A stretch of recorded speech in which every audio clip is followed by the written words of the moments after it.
Hello guys, എല്ലാവർക്കും സുഖമല്ലേ? ഞാൻ ഇതുവരെ ഇങ്ങനൊരു വീഡിയോ ചെയ്തിട്ടില്ല. ഇങ്ങനെ ഒരു വീഡിയോ മീൻസ് ഞാൻ എപ്പോഴും കൂടുതലും വോയിസ് ഓവർ ഞാനിങ്ങനെ ക്യാമറ നോക്കി സംസാരിച്ചിട്ടില്ല. അപ്പോൾ എത്രത്തോളം കേൾക്കുന്നുണ്ടെന്നറിയില്ല, ഞാൻ പുറത്താണ്. അപ്പം അങ്ങനെ എന്താണ് വിശേഷം എന്ന് ചോദിച്ചു കഴിഞ്ഞാൽ, അങ്ങനെ ഫൈനലി ഞാൻ നാട്ടിൽ പോവുകയാണ് വെക്കേഷന് വേണ്ടിയിട്ട്. അങ്ങനെ കാനഡയിൽ 3 വർഷം വന്ന് സ്റ്റുഡൻ്റായി വന്ന് അങ്ങനെയൊക്കെ കഴിഞ്ഞിട്ട് ഇപ്പോൾ ഒരു വെക്കേഷന് വേണ്ടി പോവുക. അപ്പം ഞാൻ വിചാരിച്ചൊരു ഒരു ട്രിപ്പൊക്കെ ഒരു വ്ളോഗാക്കി എടുത്ത് തുടങ്ങാമെന്ന് വിചാരിച്ചു.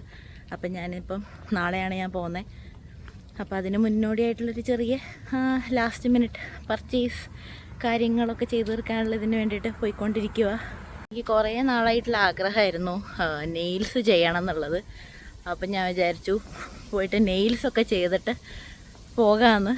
അപ്പം അങ്ങനെ ഞാനൊരു നെയിൽസ് ചെയ്യാൻ വേണ്ടിയിട്ട് പോയിക്കൊണ്ടിരിക്കുക. ഫസ്റ്റ് ടൈമാണ് ഞാൻ ചെയ്യാൻ പോകുന്നത്. അതുകൊണ്ട് എനിക്ക് ഒരു പിടുത്തില്ല, അതിനെപ്പറ്റിയിട്ട് എനിക്ക് കൂടുതലൊന്നും അറിയത്തില്ല. എന്നാലും ഒന്ന് ചെയ്തിട്ട് പോകണമെന്നൊരാഗ്രഹം. അപ്പോൾ ഞാൻ വിചാരിച്ചു അതങ്ങ് ചെയ്തിട്ട് വരാമെന്ന്. അപ്പോൾ നമുക്ക് അത് ചെയ്യാൻ മതി. അവിടെ പോകുമ്പോൾ എത്രത്തോളം വീഡിയോ എടുക്കാൻ പറ്റുന്നതെന്ന് എനിക്കറിയാൻ പാടില്ല. എന്നാലും പറ്റുന്ന പോലെയാണെങ്കിൽ ഞാൻ അതും കൂടി ഇതിൻ്റെ അകത്ത് ആഡ് ചെയ്യാം. അല്ലെങ്കിൽ ബാക്കി വിശേഷങ്ങൾ പറയാം.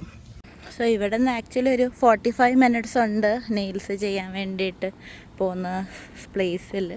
ഇവിടെ സ്കാർബ്രോയിൽ തന്നെയുള്ള എഗ്ലണ്ടനിലുള്ളൊരു ഷോപ്പിലാണ് ഞാൻ ചെയ്യാൻ പോകുന്നത്. ഞാൻ നേരത്തെ പറഞ്ഞ പോലെ ഇതെൻ്റെ നാട്ടിലേക്ക് പോകുന്ന വിശേഷങ്ങളുള്ളൊരു വ്ളോഗാണ്. നാട്ടിലെത്തിയിട്ട് 2-3 ദിവസം കഴിഞ്ഞിട്ട് ഞാനിപ്പോൾ എഡിറ്റ് ചെയ്യാൻ വരെ ഇരിക്കുന്നു. എനിക്ക് സമയം കിട്ടില്ല. അതിനിടയിൽ ഇപ്പോൾ പനിയൊക്കെ പിടിച്ച് സൗണ്ടൊക്കെ മൊത്തത്തിൽ പോയി കിടക്കുകയാണ്. പക്ഷേ വിചാരിച്ച് ഇത് അപ്ലോഡ് ചെയ്യണം എന്നുള്ള എൻ്റെ ഉള്ളിൽ ആഗ്രഹം കാരണം ഞാൻ വിചാരിച്ചു ആ ഒരു സൗണ്ടിലാണെങ്കിൽ ആ ഒരു സൗണ്ടിൽ ചെയ്തേക്കാന്ന്. അപ്പം ഞാൻ പറഞ്ഞ പോലെ ഞാൻ നെയിൽസ് ചെയ്യാൻ വേണ്ടി ഇപ്പോൾ എൻ്റെ ലൈഫിൽ ഞാൻ ആദ്യമായിട്ടാണ് ഇതൊക്കെ ചെയ്യുന്നത്. അപ്പോൾ ഞാൻ വിചാരിച്ചു അതും കൂടി ഒന്ന് ഡോക്യുമെൻ്റ് ചെയ്യാമെന്ന് വിചാരിച്ചിട്ട് ഞാൻ എടുത്ത് തുടങ്ങിയതാണ്. അപ്പോൾ ഇതുപോലെ അവർ കാലിൻ്റെ ഇത് നമ്മൾ പെഡിക്യൂർ ആൻഡ് മാനിക്യൂർ ഞാൻ എടുത്തിട്ടുണ്ടായിരുന്നു. പക്ഷേ കാലിന് എക്സ്റ്റൻഷനും കാര്യങ്ങളൊന്നും നഖത്തിന് വെക്കാതെ കൈക്ക് മാത്രം ചെയ്യാനായിരുന്നു. പിന്നെ ഏതായാലും പോയ സ്ഥിതിക്ക് ഒരു പെഡിക്യൂറും കൂടി അങ്ങ് ചെയ്യാമെന്നുള്ളത് വിചാരിച്ചു. അപ്പോൾ അങ്ങനെയൊക്കെ ചെയ്തു. പക്ഷെ നല്ലൊരു സർവീസായിരുന്നു. അപ്പോൾ ഞാൻ ഭയങ്കര കംഫർട്ടബിളായിരുന്നു അതൊക്കെ ചെയ്യുന്നതായാലും സജഷൻസ് ആയാലും. കാരണം എനിക്ക് ഭയങ്കര കൺഫ്യൂഷനായിരുന്നു ഞാൻ ചൂസ് ചെയ്യുന്നത് കറക്റ്റാണ്. കാരണം ഇതുവരെ ചെയ്യാത്തതുകൊണ്ട് ഇതിൽ ഏത് മോഡൽ പറയണില്ല, എന്ത് പറയണമെന്നറിയില്ല. അപ്പോൾ സ്റ്റാഫൊക്കെ ഭയങ്കര സപ്പോർട്ടീവ് ആയതുകൊണ്ട് കറക്റ്റായിട്ട് ഇത് ചൂസ് ചെയ്താൽ നല്ലതായിരിക്കും എന്നൊക്കെ പറഞ്ഞ് അങ്ങനെയൊക്കെ ചൂസ് ചെയ്തിട്ട് ആണ് അത് ചെയ്തത്. അപ്പം അത് അടിപൊളിയായിരുന്നു.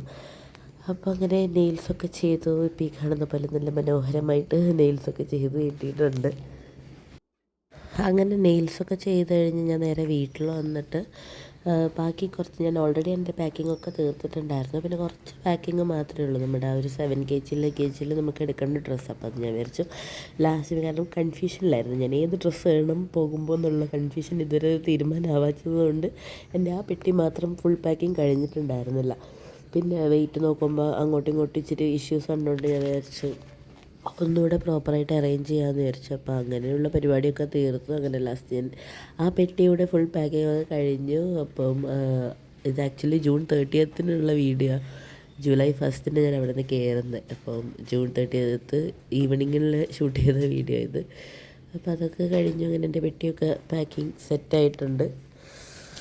അപ്പം ഞാൻ പോയിട്ട് നെയിൽസൊക്കെ ചെയ്തിട്ട് വന്നു. എനിക്ക് എന്നെ കൊണ്ട് പറ്റുന്ന വീഡിയോസൊക്കെ ഞാൻ എടുത്തതൊക്കെ നിങ്ങളിപ്പോൾ കണ്ടത്. അപ്പം ഞാൻ അതിനുശേഷം ഞാൻ കുറേ ആയി നെയിൽസ് ചെയ്യണമെന്ന് വിചാരിക്കുന്നത്. പക്ഷേ ഒന്നാമത് എനിക്ക് ഇതിനെ പറ്റിയിട്ട് വലിയ ധാരണയില്ല. ഇതെങ്ങനെ ചെയ്ത് എത്രത്തോളം നിൽക്കും എന്നുള്ളതൊക്കെ ഒരു ഡൗട്ടുള്ളതുകൊണ്ട് ഞാൻ വിചാരിച്ചു വേണ്ടെന്ന് വെച്ചുകൊണ്ടിരിക്കുമായിരുന്നു. പിന്നെ ഞാൻ വിചാരിച്ചു എപ്പോഴെങ്കിലും എനിക്ക് ചെയ്യണമല്ലോ. നോർമലി അതല്ലാതെ എനിക്ക് പണ്ട് നല്ലപോലെ നഖം വളരുമായിരുന്നു. അപ്പോൾ അതിനനുസരിച്ച് ഞാൻ ചുമ്മാ നെയിൽ പോളിഷ് ഇട്ട് അങ്ങനെയൊക്കെ ചെയ്യാറുള്ളൂ. പക്ഷേ ഇപ്പം ഞാൻ വിചാരിച്ചൊരു ഇപ്പം അങ്ങനെ പണ്ടത്തെ പോലെ നെയിൽസ് അങ്ങനെ നിൽക്കുന്നില്ല, പടപടയെന്ന് പറഞ്ഞ് പൊട്ടിക്കൊണ്ടിരിക്കുക. അപ്പം ഞാൻ വിചാരിച്ചൊരു നെയിൽസ് എക്സ്റ്റൻഷൻ ചെയ്തേക്കാമെന്ന്. അപ്പം അങ്ങനെ പോയിട്ട് നെയിൽസ് ചെയ്തു. എങ്ങനെയുണ്ടെന്ന് നിങ്ങളെല്ലാവരും പറയാം. അപ്പോൾ ഞാൻ ജസ്റ്റ് കൂടുതൽ ഡിസൈനൊന്നും ചെയ്തില്ല, നോർമലായിട്ടൊരു കളറ് മാത്രമേ കൊടുത്തുള്ളൂ. അങ്ങനെ അപ്പം ഞാൻ സ്റ്റാർട്ടിങ്ങിൽ പറഞ്ഞ പോലെ ഞാനങ്ങനെ 3 വർഷത്തെ ഇതിന് ശേഷം നാട്ടിലോട്ട് വെക്കേഷൻ പോവുക. അപ്പം സ്റ്റുഡൻ്റായിട്ട് വന്നു, പാർട്ട് ടൈം ജോലി ഇതൊക്കെ കഴിഞ്ഞ് അങ്ങനെ അതിനിടയിൽ നമ്മൾ എത്രയോ വെയിറ്റിംഗ് ആയിരുന്നു. വർക്ക് പെർമിറ്റ് കിട്ടിയിട്ട് വേണമല്ലോ നമുക്കൊന്ന് നാട്ടിലോട്ട് പോയിട്ട് വരാൻ വേണ്ടിയിട്ട്. അപ്പം അവിടെ ഇച്ചിരി വെളിച്ചം കുറവുള്ളല്ലോ തോന്നുന്നുണ്ട്, ഞാൻ വരച്ച് ഇവിടെ ഇരുന്ന് സംസാരിക്കുകയെന്ന്. അപ്പം അങ്ങനെ എന്തായിരുന്നു ഞാൻ പറഞ്ഞുകൊണ്ടിരുന്നത്. അപ്പം ഞങ്ങൾ വർക്ക് പെർമിറ്റ് കിട്ടിയ പാട് പോകണം എന്നൊക്കെ വിചാരിച്ചുകൊണ്ടിരുന്നതായിരുന്നു. പക്ഷേ അങ്ങനെയൊക്കെ ഒരു പ്ലാൻ ശരിക്കും ജൂൺ 1 ഞാൻ പോകണം. അതിന് ശേഷം ഇപ്പം ജൂൺ ലാസ്റ്റ് അർജു നാട്ടിലോട്ട് വരുന്നു. അതിനുശേഷം ഞങ്ങൾ ഒരുമിച്ച് തിരിച്ചു വരുന്നു. ഇങ്ങനെയൊക്കെ കുറേ പ്ലാനൊക്കെ ഉണ്ടായിരുന്നു. പക്ഷെ ആ പ്ലാനൊക്കെ പൊളിഞ്ഞു. ഇപ്പം ഞാൻ നാളെ ഒറ്റയ്ക്കാണ് ട്രാവൽ ചെയ്യുന്നത്. കാരണം അർജു ഓൾറെഡി നാട്ടിലെത്തി. നമ്മുടെ ആ ഒരു പ്ലാൻ ആക്ച്വലി പ്ലാൻ ചെയ്തതുപോലെ വർക്കായില്ല. എൻ്റെ കുറച്ച് പേപ്പർ വർക്ക്സ് വരുന്നത് അതിൻ്റെതൊക്കെ ഡിലേ ആയി. അപ്പോൾ അതിൻ്റെ ബേസിസ് നമുക്ക് ടിക്കറ്റ് ചേഞ്ച് ചെയ്യേണ്ടി വന്നു. അങ്ങനെ കുറേ ഇഷ്യൂസൊക്കെ ആയി. അതുകൊണ്ട് ഇച്ചിരി ഡിലേ വന്നു. അങ്ങനെ ഇപ്പം ഫൈനലി ഞാൻ നാളെ ആണ് പോകുന്നത്. അതായത് ജൂലൈ 1 ഇവിടെ കാനഡ ഡേ ആണ്. അപ്പം അന്നാണ് ഞാൻ ട്രാവൽ ചെയ്യുന്നത്. അപ്പം അങ്ങനെ നാട്ടിലോട്ട് പോവുകയാണ്. എന്താ പറയേണ്ടതെന്ന് എനിക്ക് കറക്റ്റായിട്ട് മനസ്സിലാവുന്നില്ല. അപ്പം ഞാൻ എക്സൈറ്റഡ് ആണോ എന്ന് ചോദിച്ചാൽ എക്സൈറ്റഡ് ആണ്, എന്നാൽ ടെൻഷനും ഉണ്ട്. കാരണം ഇവിടെ നിന്ന് നമ്മൾ ഈ ലഗേജൊക്കെ എടുത്ത് ചെക്ക് ഇൻ ചെയ്യുന്ന ആ ഒരു പ്രോസസ്സും കാര്യങ്ങളൊക്കെ സ്മൂത്തായിട്ട് നടക്കുന്ന ഒരു ടെൻഷൻ ഉണ്ട്. അത് കഴിയുമ്പം ആ ഒരു ടെൻഷനൊക്കെ മാറി ഹാപ്പിനെസ് വരുന്നു പ്രതീക്ഷിക്കുന്നു. അങ്ങനെയൊക്കെ വിചാരിക്കുന്നു. പാക്കിംഗ് ഒക്കെ എൻ്റെ ഏകദേശമൊക്കെ കഴിഞ്ഞായിരുന്നു. പിന്നെ ലാസ്റ്റ് മിനിറ്റ് പാക്കിംഗ് ഉണ്ട്, അതിപ്പോൾ ചെയ്യണം.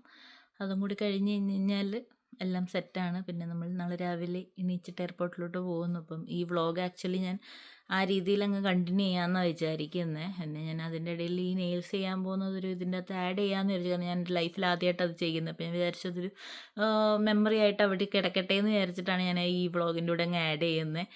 അപ്പം ബാക്കി വിശേഷങ്ങൾ നാളെ പോകുന്ന വഴിക്ക് നമുക്ക് പറയാം. അപ്പം നാളത്തെ വീഡിയോയിൽ നമുക്ക് കാണാം. Hi, welcome back to the video. അപ്പം ഞാൻ കണ്ടിന്യൂഷനായിട്ട് പറഞ്ഞതായിരുന്നല്ലോ. അപ്പോൾ ഇന്നലെ കഴിഞ്ഞ് ഇന്നാണ് ഞാൻ ട്രാവൽ ചെയ്യുന്നത്. ഇന്ന് ജൂലൈ 1 ആണ്. ഇവിടെ ആക്ച്വലി കാനഡ ഡേ ആണിന്ന്. അപ്പം ഇന്ന് ഉച്ചക്കാണ് എൻ്റെ ഫ്ലൈറ്റ്. അപ്പം പറഞ്ഞങ്ങനെ നാട്ടിലോട്ട് വരാനുള്ള ദിവസം എത്തി. ഞാൻ ആക്ച്വലി വരുന്നത് നാട്ടിലായിരിക്കും, അറിയത്തില്ല. അർജുന് മാത്രമേ അറിയത്തുള്ളൂ, വേറെ ആരോടും പറഞ്ഞിട്ടില്ല. ചെറിയ സർപ്രൈസ് കൊടുക്കാമെന്ന് വിചാരിച്ചിട്ടാണ് അങ്ങനെ ഒരു പ്ലാൻ ഇട്ടേക്കുന്നത്. എത്രത്തോളം അവർ സർപ്രൈസ് ആവുന്നോ, സർപ്രൈസ് ആക്കാൻ ഉദ്ദേശിക്കുന്നത് സെറ്റാവുമെന്നൊന്നും എനിക്കൊരു പിടുത്തമില്ല. എന്നാലും ഒരു നമുക്ക് ട്രൈ ചെയ്ത് നോക്കാം. ഇപ്പം ഏകദേശം ഒരു 3 വർഷമായി. ഇപ്പം ഈ വർക്ക് പെർമിറ്റ് വരുന്നത് മുതലേ എൻ്റെ വീട്ടിൽ നിന്ന് എപ്പോഴും ഇങ്ങനെ സ്ഥിരം ചോദ്യമാണ്, എപ്പോഴാണ് വരുന്നതെന്ന്.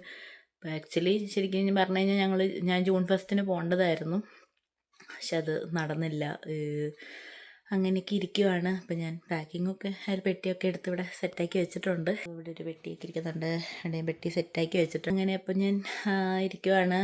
റിച്ച് ചേട്ടനും ജീനയും കൂടി എന്നെ എയർപോർട്ടിൽ കൊണ്ടാക്കാൻ വരുവാണെന്ന് പറഞ്ഞു. അപ്പോൾ അവർ വരാൻ വേണ്ടി കാത്തിരിക്കുക. അങ്ങനെ അതാണ് നിലവിലുള്ളത്. അപ്പം എക്സ്ട്രാ എനിക്ക് ടെൻഷനാണ്. ഈ കാണുന്ന ഈ ചെക്ക് ഇൻ പ്രോസസ്സും കാര്യങ്ങളൊക്കെ തീരുന്നത് വരെ ടെൻഷനായിരിക്കും.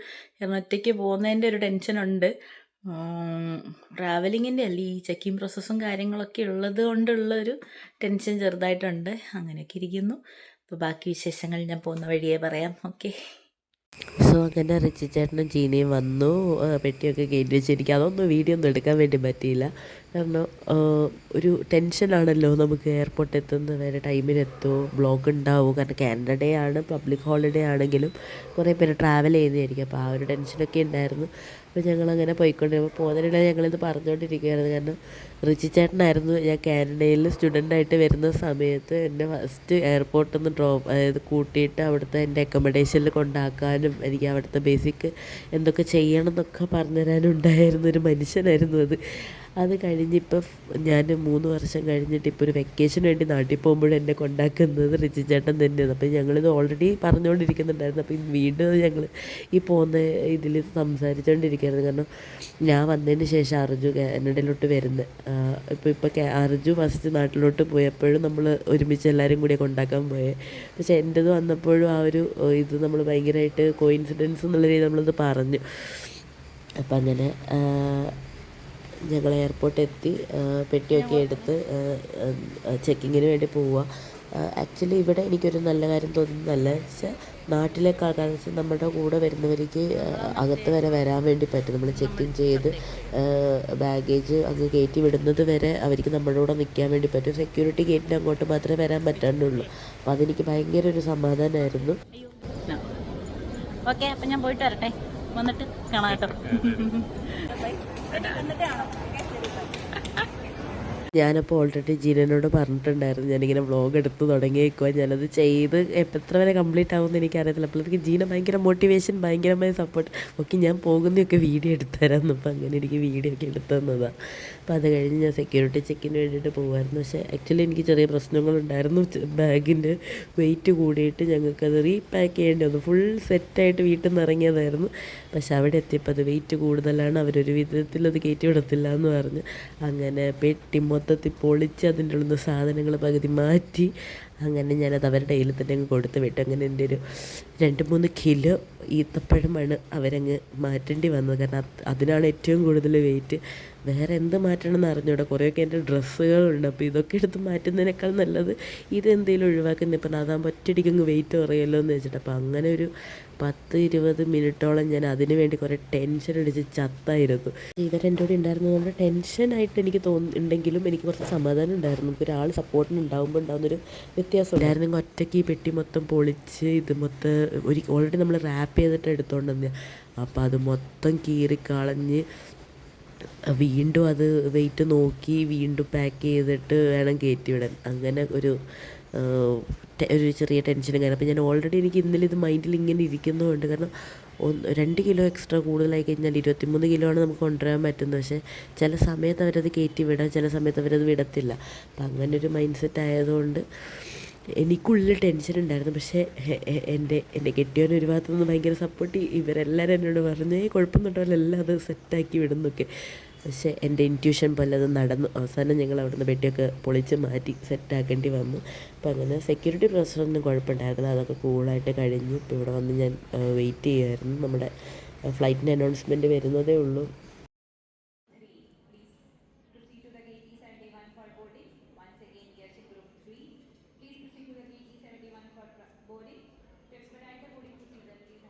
അങ്ങനെ ബോർഡിങ് പരിപാടികളൊക്കെ കഴിഞ്ഞു. കറക്റ്റ് ടൈമിന് തന്നെയായിരുന്നു. കാരണം 1:40ക്കാണ് ഫ്ലൈറ്റ് എടുക്കേണ്ടതുകൊണ്ട് ഏകദേശം ആ ഒരു ടൈമിന് മുന്നേ തന്നെ എല്ലാവരും ബോർഡിനായിട്ടുണ്ടായിരുന്നു.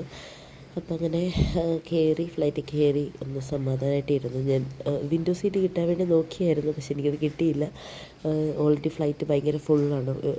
കംപ്ലീറ്റ് എവിടെയെങ്കിലും മാറിയിരിക്കാൻ പോലും ചോദിക്കാനുള്ളൊരു സ്പേസ് ഉണ്ടായിരുന്നില്ല. അത്രയും കംപ്ലീറ്റ്ലി ഫ്ലൈറ്റ് ഫുള്ളായിരുന്നു.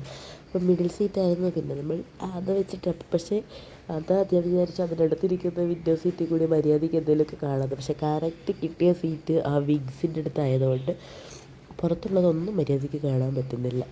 പിന്നെ ആകെയുള്ള നമുക്ക് ഓപ്ഷൻ ഈ കുഞ്ഞ് ടി വിയിൽ കാണാൻ പറ്റുന്നതെല്ലാം കണ്ടിട്ട് സമയം കളയാന്നുള്ളത്. കാരണം 12-13 മണിക്കൂർ ഇതിനകത്ത് ഇങ്ങനെ ഇരിക്കുമെന്ന് പറഞ്ഞു കഴിഞ്ഞാൽ കുറച്ച് കഴിയുമ്പോഴേക്ക് ഭ്രാന്താവാൻ തുടങ്ങിയായിരുന്നു. ഞാൻ വിചാരിച്ചു വലിയ കുഴപ്പമുണ്ടാവില്ലെന്ന്. പക്ഷേ ഇരുന്നിരുന്ന് നമുക്ക് ആ ഒരു മടുപ്പിൻ്റെ അങ്ങേയറ്റത്ത് എത്തുമെന്നൊക്കെ പറയില്ല, ആ ഒരു ലെവലിൽ ഞാൻ എത്തിയായിരുന്നു. പിന്നെ രാവിലെ വീട്ടിൽ നിന്ന് ഇറങ്ങുന്ന സമയത്ത് ഞാൻ ആകെ 2 ദിവസം മുന്നേ കുറച്ച് കപ്പ് കേക്കൊക്കെ ഉണ്ടാക്കി വെച്ചതുകൊണ്ട് അത് കഴിച്ചിട്ട് ഇറങ്ങിയാറ് എനിക്ക് ഉള്ളിൽ ഫുൾ ടെൻഷനായി ഇത് കയറി ഒന്ന് സെറ്റാവുന്നവരെ. അപ്പോൾ ഞാൻ ഫുഡ് കഴിച്ചിട്ട് അങ്ങനെ ഇരിക്കാം എന്നൊക്കെയുള്ളൊരു മൈൻഡിലൊക്കെ. അപ്പോൾ ഞാൻ പറഞ്ഞില്ലേ ഇതുപോലൊരു കുഞ്ഞ് വ്യൂ മാത്രമേ കാണത്തുള്ളൂ. കാരണം പുറത്തേക്കുള്ളത് വിങ്സിൻ്റെ ആ സൈഡായതുകൊണ്ട് ഒന്നുമേ കാണാൻ പറ്റത്തില്ല. അപ്പോൾ അങ്ങനെയൊക്കെ ഇരുന്നു. അതിനകത്ത് പിന്നെ കൂടുതൽ എന്താണ് ഉള്ളത് എന്ന് തപ്പിയെടുത്തപ്പോൾ ഒരു സിനിമ കണ്ടു, തമിഴ് മൂവി, ഒരു ഹൊറർ ടൈപ്പ്. അപ്പോൾ അത് കാണാമെന്ന് വിചാരിച്ചു. അപ്പോൾ അതങ്ങനെ കണ്ടുകൊണ്ടിരിക്കുന്നതിൻ്റെ ഇടയിൽ നമ്മുടെ ഫ്ലൈറ്റ് അനൗൺസ്മെൻ്റൊക്കെ വന്നു ടേക്ക് ഓഫിന് വേണ്ടിയിട്ട്.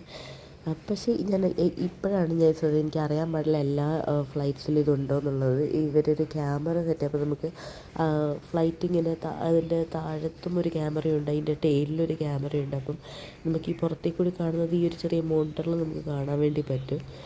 അപ്പോൾ അങ്ങനെ സിനിമ കണ്ടുകൊണ്ടിരിക്കുമ്പോഴേക്കും ആദ്യത്തെ മീലങ്ങ് എത്തി. ഉച്ചക്ക് 1:40 ഫ്ലൈറ്റ് ആയതുകൊണ്ട് തന്നെ ഉച്ചക്കത്തൊരു ലഞ്ചിലായിരുന്നു അവരുടെ മെനു ഉണ്ടായിരുന്നത്. സോ നമുക്ക് റൈസും ചിക്കൻ കറിയും സാലഡും പിന്നെ ഒരു ഡെസേർട്ട്, ഒരു ഐസ്ക്രീം, എനിക്കൊന്ന് ആ ഒരു ടൈപ്പിൽ ഡെസേർട്ടും ഉണ്ടായിരുന്നു. അപ്പോൾ അതൊക്കെ കഴിച്ച് കഴിഞ്ഞിട്ട് ഞാൻ പിന്നെ എൻ്റെ ചുറ്റും ഇരിക്കുന്നവരൊക്കെ നല്ല ഉറക്കത്തിലേക്ക് അങ്ങ് പോയി ഫുഡൊക്കെ കഴിച്ചിട്ട്. എനിക്ക് എത്ര നോക്കിയിട്ട് ഉറക്കമൊന്നും വരുന്നില്ല. അപ്പോൾ ഞാൻ വിചാരിച്ചു എൻ്റെ കയ്യിലൊരു ബുക്ക് ഉണ്ടായിരുന്നു. ഞാനിത് കാനഡയിൽ നിന്ന് കേരള ബുക്ക് ഷെൽഫ് എന്ന് പറഞ്ഞ ആ ഒരു പേജിൽ നിന്ന് മേടിച്ചിട്ടുണ്ടായിരുന്നു 2-3. അപ്പോൾ അതിലൊരു ബുക്ക് ഞാനിങ്ങ് എടുത്തായിരുന്നു. അപ്പോൾ അതങ്ങ് വായിച്ചിരുന്നു. അത് വായിച്ചുകൊണ്ടിരിക്കുന്നതിനിടയിൽ ഒരു 2-3-4 മണിക്കൂർ കഴിഞ്ഞു. അപ്പോഴത്തേക്ക് ഒരു സ്നാക്ക് എന്നുള്ള രീതിയിൽ അവർ ഇത് കൊണ്ടു തന്നു, നമുക്കൊരു സാൻഡ്വിച്ച് ടൈപ്പ് സാധനം. അപ്പോൾ അതും തിന്നു. അതൊക്കെ കഴിഞ്ഞു വീണ്ടും നമ്മളങ്ങനെ യാത്ര തുടർന്നു. ഞാൻ അതിൻ്റെ 2 സിനിമ കണ്ട് തീർത്തു. വീണ്ടും തുടരും സിനിമയൊക്കെ കണ്ടു. അപ്പോൾ ഈ സിനിമ തമിഴ് കീർത്തിയുടേത് കണ്ടുകൊണ്ടിരിക്കുമ്പോഴേക്കും ഏകദേശം നമ്മൾ അബുദാബി ലാൻഡ് ചെയ്യാനായിട്ടുണ്ട്. അപ്പോൾ ഒരു 2 മണിക്കൂർ അങ്ങനെ എന്തൊരു ഗ്യാപ്പിലായപ്പോഴേക്കും നമുക്ക് ബ്രേക്ക്ഫാസ്റ്റ് കൊണ്ടുതന്നു. നല്ല അടിപൊളി സോസേജും ഓംപ്ലേറ്റൊക്കെ ആയിട്ടുള്ളൊരു നല്ലൊരു ബ്രേക്ക്ഫാസ്റ്റ് ആയിരുന്നു. അതൊക്കെ കഴിച്ച് അങ്ങനെ ഇരിക്കുമ്പോഴേക്കും നമുക്ക് അനൗൺസ്മെൻറ്റ് വന്നു അബുദാബി ലാൻഡിങ്ങിൻ്റെ. അപ്പം നമ്മൾ ആക്ച്വലി ലാൻഡ് ചെയ്യുന്നത് ജൂലൈ 2 അബുദാബി ടൈമിൽ എനിക്ക് തോന്നുന്നു ഒരു 10:30 ആകുമ്പോഴേക്കും നമ്മൾ ലാൻഡ് ചെയ്തു. അപ്പം ഞാൻ നേരെ പോയി, കാരണം നമുക്ക് ഉച്ചയ്ക്ക് 2:30 അടുത്ത ഫ്ലൈറ്റ് വരുന്നത്. അപ്പോൾ ഒരു 4 അവർ ലേ ഓവർ ഉണ്ടായിരുന്നു. പിന്നെ ഞാൻ പോയി മൊത്തത്തിലൊന്ന് ഫ്രഷപ്പായി ബ്രഷൊക്കെ ചെയ്ത് ഒന്നുകൂടി മൊത്തം ഒന്ന് സെറ്റാകാമെന്ന് വിചാരിച്ചു. അങ്ങനെ ഞാൻ മുടിയൊക്കെ ഒന്ന് വരിക്കെട്ടി എല്ലാം സെറ്റായി. എന്നിട്ട് പിന്നെ ഞാൻ എയർപോർട്ടിൽ ഇങ്ങനെ ചുമ്മാ നടക്കാമെന്ന് വിചാരിച്ചു. പിന്നെ അബുദാബി എയർപോർട്ടിൽ ആദ്യമായിട്ടാണ്. അപ്പം ഞാൻ ഡ്യൂട്ടി ഫ്രീയിലൊക്കെ ഒന്ന് കയറണം എന്നൊക്കെ വിചാരിച്ചായിരുന്നു. പിന്നെ എനിക്ക് അതിനുള്ളൊരു മൂഡൊന്നും ഉണ്ടായിരുന്നില്ല. പിന്നെ ഞാൻ ചുമ്മാ ജസ്റ്റ് ഒന്ന് എയർപോർട്ടൊക്കെ കണ്ട് അങ്ങനെ നടന്ന് ഗേറ്റൊക്കെ തപ്പിപ്പിടിപ്പോൾ ഗേറ്റ് ആക്ച്വലി ഞാൻ ഇറങ്ങി വന്ന സൈഡിന് തൊട്ടടുത്ത് തന്നെ അതുകൊണ്ട് കൂടുതൽ തപ്പാനൊന്നും ഉണ്ടായിരുന്നില്ല. അതുകൊണ്ട് ഞാൻ അങ്ങനെ നടന്നു ഇങ്ങനെ എയർപോർട്ട് ഏകദേശം കുറച്ച് അധികം ദൂരത്തേക്ക് ഞാൻ പോയില്ല. കാരണം ഞാൻ ഇനി അവിടെ എവിടെയെങ്കിലും എത്തിയിട്ട് ആദ്യം തിരിച്ച് ഗേറ്റ് തപ്പി വരണ്ടേന്ന് ആലോചിച്ചിട്ട് ഞാൻ ജസ്റ്റ് ആ ചുറ്റുവട്ടത്ത് തന്നെ നടന്നു. അപ്പോഴാണ് മെക്ഡി കണ്ടത്. അപ്പോൾ എന്നോട് ആക്ച്വലി വിശാഖ പറഞ്ഞിട്ടുണ്ടായിരുന്നു അബുദാബിയിൽ മെക്ഡി അടിപൊളിയാണ്, അവിടുത്തെ ജൂനിയർ ചിക്കൻ അടിപൊളിയാണെന്നൊക്കെ. അപ്പോൾ ഞാൻ വിചാരിച്ചു അപ്പോൾ അത് ട്രൈ ചെയ്യാമെന്ന്. അപ്പോഴത്തേക്ക് എനിക്ക് നല്ല വിശപ്പ് വന്നിരുന്നു. പിന്നെ ഞാൻ വിചാരിച്ചു എന്തായാലും അത് കഴിച്ചിട്ട് കയറാം. കാരണം പിന്നെയുള്ള 4 മണിക്കൂർ ഫ്ലൈറ്റിൽ എങ്ങനെയാണ് ഫുഡും കാര്യങ്ങളൊന്നുള്ളൊരു പിടുത്തം ഇല്ലാത്തതുകൊണ്ട് ഞാൻ അതൊന്ന് ട്രൈ ചെയ്യാമെന്ന് വിചാരിച്ചു. അങ്ങനെ ഞാൻ നേരെ മെക്ഡിയിലോട്ട് പോയി. മെക്ഡിയിൽ നിന്ന് ജൂനിയർ ചിക്കൻ്റെ കോംബോ ആയിരുന്നു ഞാൻ പറഞ്ഞത്. അതാകുമ്പോൾ അതിൻ്റെ കൂടെ ഫ്രൈസും കിട്ടുമല്ലോ എന്ന് വെച്ചിട്ട് അപ്പം ഞാൻ അതൊക്കെ മേടിച്ച് കൊണ്ടുവന്ന് അവിടെ നിന്ന് തന്നെ ഞാൻ ഡൈനിങ് ചെയ്തു. വേറെ ടേക്ക് ഔട്ടായിട്ട് എടുത്തിട്ട് അങ്ങോട്ടൊന്നും പോയില്ല എന്ന് വിചാരിച്ചിട്ട് നേരെ അവിടെ തന്നെ. അപ്പോൾ ഓൾറെഡി ഇപ്പോൾ ഫിഫ നടക്കുന്നത് കൊണ്ട് അതിൻ്റെയൊക്കെ പിക്ചറൊക്കെ രീതിയിലുള്ള എല്ലാം അവിടെ കുറേ എന്തൊക്കെയൊക്കെയോ ഓഫേഴ്സും കാര്യങ്ങളൊക്കെ നടക്കുന്നുണ്ടായിരുന്നു. അപ്പം പിന്നെ ഞാൻ അങ്ങനെ മെക്ഡിയൊക്കെ ആസ്വദിച്ച് കഴിച്ചു. അപ്പോൾ എനിക്കിഷ്ടപ്പെട്ടു ശരിക്കും പറഞ്ഞാൽ ആ ബർഗർ. നമ്മൾ കാനഡയിൽ കഴിക്കുന്ന ഓരോ സ്ഥലത്തും ഓരോ രീതിയിലായിരിക്കും. അപ്പോൾ അതിൻ്റേതായ വ്യത്യാസം നമുക്ക് കഴിക്കുമ്പോൾ പെട്ടെന്ന് മനസ്സിലാവും. പക്ഷേ അടിപൊളിയായിരുന്നു. അപ്പോൾ അതൊക്കെ കഴിച്ചിട്ട് പിന്നെ ഞാൻ നേരെ ഗേറ്റിൻ്റെ അങ്ങോട്ടേക്ക് തന്നെ പോയി. കാരണം ഇനിയും അപ്പോഴത്തേക്ക് തന്നെ ഏകദേശം ഒരു 12:30 ആവാനായിട്ടുണ്ടായിരുന്നു. പക്ഷേ അതിൽ 2:15 ഫ്ലൈറ്റ് ആണെങ്കിൽ 1:15 അവർ ഗേറ്റ് കാണിക്കത്തുള്ളൂ എന്ന് പറഞ്ഞു. പക്ഷേ ഞാൻ ഇറങ്ങിയ സമയത്ത് തന്നെ അവിടെയുള്ള സ്റ്റാഫിനോട് ചോദിച്ചപ്പോൾ അവർ ഓൾറെഡി എനിക്ക് ഗേറ്റ് പറഞ്ഞു തന്നിട്ടുണ്ടായിരുന്നു. പക്ഷേ എന്തുകൊണ്ടാണ് സ്ക്രീനിൽ അത്രയും ഡിലേ കാണിക്കുന്നതെന്ന് അറിയാത്തില്ല. കാരണം അർജു ഓൾറെഡി എന്നോട് പറഞ്ഞിട്ടുണ്ടായിരുന്നു 10:30 ലാൻഡ് ചെയ്ത് കഴിഞ്ഞാൽ 11:30 കഴിയുമ്പോഴേക്ക് ഗേറ്റ് കാണിക്കുന്നുള്ളൂ. പക്ഷേ ഞാൻ പോയ ദിവസം എന്തുകൊണ്ടും അത് കാണിച്ചില്ല. 1:10 കാണിക്കുള്ളൂ എന്ന് വിചാരിച്ചു. പിന്നെ ഞാൻ വിചാരിച്ചു എന്തായാലും സ്റ്റാഫിന് അറിയായിരിക്കില്ല. അപ്പോൾ സ്റ്റാഫ് പറഞ്ഞ് അതിൻ്റെ പരിസരത്ത് തന്നെ നിൽക്കാം, അവിടെ ഒരു സ്ക്രീനുണ്ട് അത് നോക്കാം എന്നുള്ള രീതിയിൽ. പിന്നെ ചുമ്മാ നമുക്ക് ആ വിൻഡോ കൂടി ഇങ്ങനെ എല്ലാ എത്തിഹാദ് ഫ്ലൈറ്റ്സും നിർത്തിയിട്ടതൊക്കെ കാണാം. പിന്നെ ഞാൻ അങ്ങനെ അതൊക്കെ നോക്കി അവിടെ അങ്ങനെ ചുമ്മാ ഇരുന്നു. അപ്പോഴത്തേക്കും കാണിച്ചപ്പോൾ സ്റ്റാഫ് ഓൾറെഡി പറഞ്ഞ സെയിം ഗേറ്റ് തന്നെയായിരുന്നു. അപ്പോൾ എനിക്ക് കൂടുതലൊന്നും നടന്നു പോകേണ്ടിയൊന്നും വന്നില്ല. പിന്നെ ഞാൻ നേരെ ഗേറ്റിൻ്റെ അടുത്തേക്ക് പോയി ചെക്കിങ്ങിന് വേണ്ടിയിട്ട്. അങ്ങനെ ചെക്കിങ്ങിന് പോയ സമയത്ത് അവിടുന്ന് വേറെ അനൗൺസ്മെൻറ്റ് ഉണ്ടായി. അവർക്ക് എയർക്രാഫ്റ്റിൽ സ്പേസ് ഇല്ലാത്തതുകൊണ്ട് നമ്മൾ 7 kg ലഗേജും ഹാൻഡ് ലഗേജായിട്ട് നമ്മൾ കൊണ്ടുവന്ന ലഗേജ് അവർ ടാഗ് ചെയ്തിട്ട് നമ്മുടെ മറ്റേ 2 ലഗേജിൻ്റെ കൂടെയാണ് തരിക എന്നുള്ള രീതിയിൽ. അപ്പം അതിനുള്ളൊരു ലൈനപ്പായി. പിന്നെ ആ ഒരു തിരക്ക് അങ്ങനെ അതൊക്കെ കഴിഞ്ഞു. ഇച്ചിരി പക്ഷേ ഫ്ലൈറ്റ് എടുക്കാൻ കുറച്ച് ഡിലേ ആയി. ഒരു 2:20 എടുക്കേണ്ട ഫ്ലൈറ്റ് എടുത്തപ്പോഴേക്ക് 2:50 ആ ഒരു രീതിയിലേക്ക് മാറി. അപ്പം ഇതിലും എനിക്ക് കിട്ടിയ സീറ്റ് അടിപൊളിയായിരുന്നു. ആ കാണുന്നത് പോലെ എയർ ഹോസ്റ്റസിന് ഇരിക്കേണ്ട ഒരു സ്പേസ് ആയിരുന്നു. അങ്ങനെ 4 മണിക്കൂറത്തെ ഫ്ലൈറ്റ് ഞാൻ ശരിക്കും പറഞ്ഞാൽ കിടന്നുറങ്ങി. അതുകൊണ്ട് ഫുഡ് കിട്ടിയായിരുന്നു, അത് കിട്ടി ഞാൻ കിടന്നുറങ്ങിയതുകൊണ്ട് ഞാൻ വേറെ വീഡിയോ ഒന്നും എടുത്തില്ല.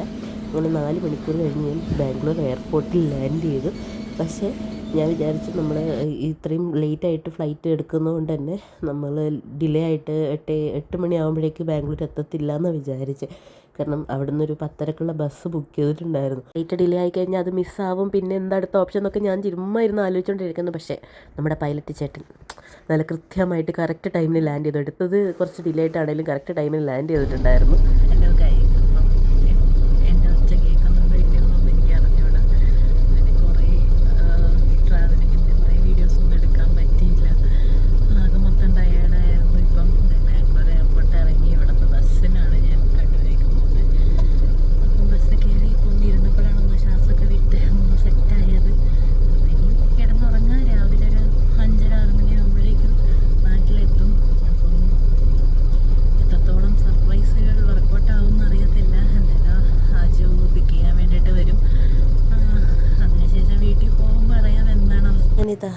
അങ്ങനെ 3 വർഷത്തിന് ശേഷം കണ്ണൂരെത്തി.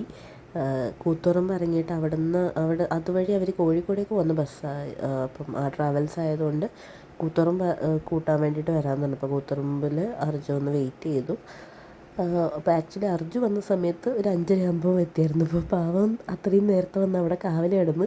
പക്ഷേ എൻ്റെ അത് കേസിലെല്ലാം വളരെ പങ്ക്ച്വലായിട്ട് മാത്രം ചെയ്യുന്നുണ്ടാണെന്ന് അറിയത്തില്ല.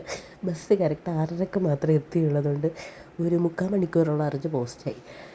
അപ്പോൾ പിന്നെ മൊത്തത്തിൽ ടയേർഡായി. പിന്നെ ഞാൻ ഇറങ്ങുന്ന സമയത്ത് കറക്റ്റ് മഴയായതുകൊണ്ട് എനിക്ക് അർജുൻ്റെ എക്സ്പ്രഷനും കാര്യങ്ങളൊന്നും എടുക്കാൻ പറ്റില്ല. അർജു ആണെങ്കിൽ എനിക്ക് നല്ല റോസാപ്പൂ ഒക്കെ മേടിച്ചുകൊണ്ട് വന്നിട്ടാണ് എന്നെ വെൽക്കം ചെയ്തത്. അപ്പോൾ അതൊക്കെ ആയിട്ട് നമ്മളങ്ങനെ വീട്ടിലേക്ക് പോയിക്കൊണ്ടിരിക്കുക. നല്ല വന്നിറങ്ങിയപാട് തന്നെ നല്ല അസൽ മഴ കിട്ടി, മഴ കണ്ടു, അത് ആസ്വദിച്ചുകൊണ്ട് വീട്ടിലോട്ട് പോവുക.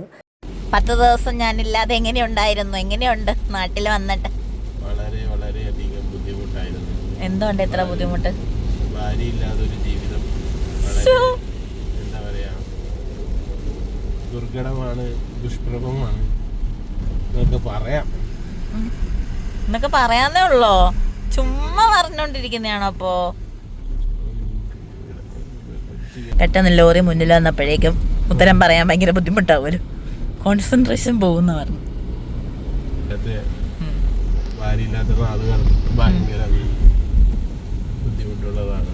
ഭാര്യ എപ്പോഴും കൂടെ തന്നെ വേണം, സ്നേഹിക്കാനും സ്നേഹിക്കപ്പെടാനും. ഭാര്യ എന്തൊക്കെ വ്ളോഗ് കാണുന്നവരായിരിക്കും എന്തോ പറഞ്ഞു പഠിപ്പിക്കുന്ന പോലെ അച്ചട ഭാഷയിലൊക്കെ പറയുന്നത്. നീ ഇതിനകത്ത് ഒരു വാക്ക് പോലും പഠിപ്പിച്ചിട്ടുണ്ടാവില്ല.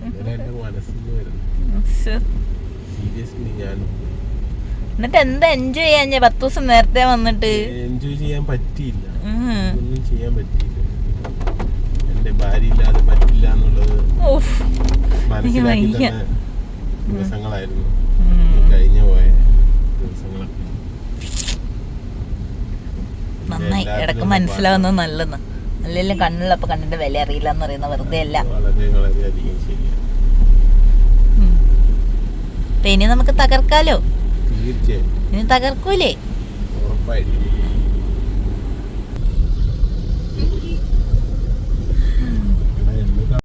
അങ്ങനെ നമ്മൾ കണ്ണൂർ ടൗൺ എത്തി. എനിക്ക് ടൗൺ എത്തിയപ്പോഴേക്കും കുറേ മാറ്റങ്ങളൊക്കെ വന്ന പോലെ തോന്നി. ഷാർജറിന് പ്രത്യേകിച്ച് മാറ്റങ്ങൾ അധികമൊന്നുമില്ല. പിന്നെ കുറേ അവിടെ ഇവിടെയൊക്കെ മോഡിഫിക്കേഷൻസ് ചെയ്തതാണ്, മറ്റേ ഫുട്പാത്തൊക്കെ ആയിട്ട്.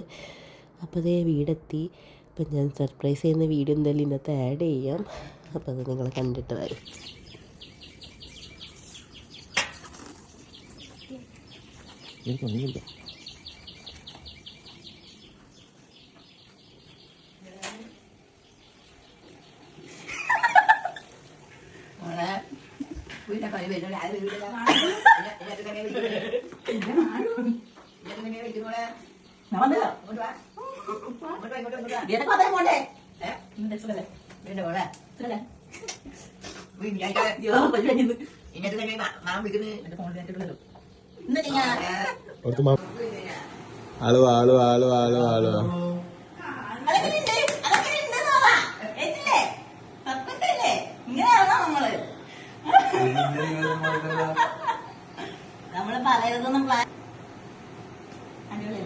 അങ്ങനെ വീട്ടിലെത്തി നല്ല ഇഡലി സാമ്പാറൊക്കെ കഴിച്ചു, കുളിച്ച് റെഡി ആയിട്ടാണ് ഇതൊക്കെ കഴിച്ചത്. കാരണം നമുക്ക് അടുത്തൊരു ടീമിനെയും കൂടി സർപ്രൈസ് ചെയ്യാൻ പോകാനായിരുന്നു. അർജുൻ്റെ അച്ഛനും അമ്മയും ചേച്ചിയുടെ വീട് പയ്യന്നൂർ. അപ്പോൾ അവിടെയാണ് ചേച്ചിയും നാട്ടിൽ വന്നിട്ടുണ്ടായിരുന്നു. അപ്പോൾ അവരവിടെ ഉള്ളതുകൊണ്ട് നമുക്ക് അങ്ങോട്ട് പോയി സർപ്രൈസ് ചെയ്യാമെന്ന് വിചാരിച്ചു.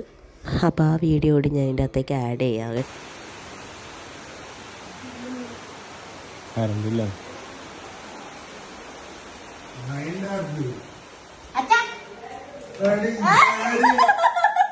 എന്റെ മോളെ ഇതിപ്പോ എത്തിയില്ലേ?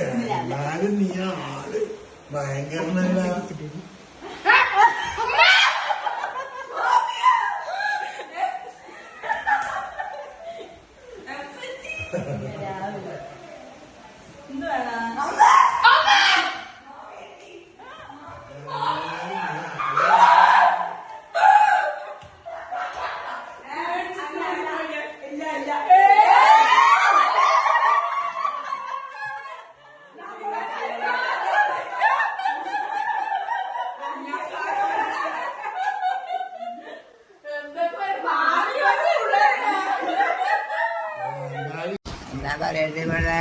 ഞാൻ പെട്ടെന്ന് വന്നോണ്ട് എന്താ പറയാനുള്ളത്? ഞാൻ പെട്ടെന്ന് വന്നിട്ട് എന്താ ഷോക്കായ? ഷോക്കായി ജാതിയാണ് ഷോക്കാക്കിയ അപ്പത്തിന് പോയിട്ട് മാളുമല്ലേ കണ്ടൊക്കെ കണ്ണു കാണണ്ട ഇപ്പയാ വിചിത്രമായ മാളുമല്ല. മാളാണെങ്കിൽ ഞാൻ വെള്ളിയാഴ്ച വിളിക്കാന്ന് പറഞ്ഞതല്ല. പിന്നെ എന്താ മാള് കേട്ട് അത് ശരിയാ അത് ശരിയല്ല ആദില്ല പിന്നെ ആരാണപ്പ ഉള്ളിയല്ല അമ്മേ എന്തോ പറ, പെട്ടെന്ന് വന്നതിനെ പറ്റിയിട്ട് പറ കേക്കട്ടെ. പെട്ടെന്ന് പറഞ്ഞ അഴുപത് പൊട്ടുപോയി വിചാരിക്കാൻ ഞെട്ടിപ്പോയി ഞാൻ. ഇത്രേ ഉള്ളോ? പിന്നെ അങ്ങനെ കാണുമ്പോൾ ഭയങ്കര സന്തോഷമായി. പെട്ടെന്നല്ലേ പറഞ്ഞേ സ്വപ്നാന്ന് വിചാരിക്കുന്നത് കാണുമ്പോൾ. അല്ല അത് നന്നായി വന്നത്. അല്ല വരുമ്പോൾ നോക്കിയിരിക്കുന്നത് പെട്ടെന്ന് വരുമ്പോൾ എന്നാ ചെയ്തേ. അപ്പോൾ അങ്ങനെ എൻ്റെ നാട്ടിലേക്ക് വരുന്ന ഈ ഒരു കുഞ്ഞു വ്ളോഗ് എല്ലാവർക്കും ഇഷ്ടപ്പെട്ടു എന്ന് വിചാരിക്കുന്നു. ഇഷ്ടപ്പെട്ടെല്ലാവരും ലൈക്ക് ചെയ്യുക, ഷെയർ ചെയ്യുക, കമൻറ്റ് ചെയ്യുക. അപ്പോൾ അടുത്ത വീഡിയോ കാണുന്നവരെ ബൈ.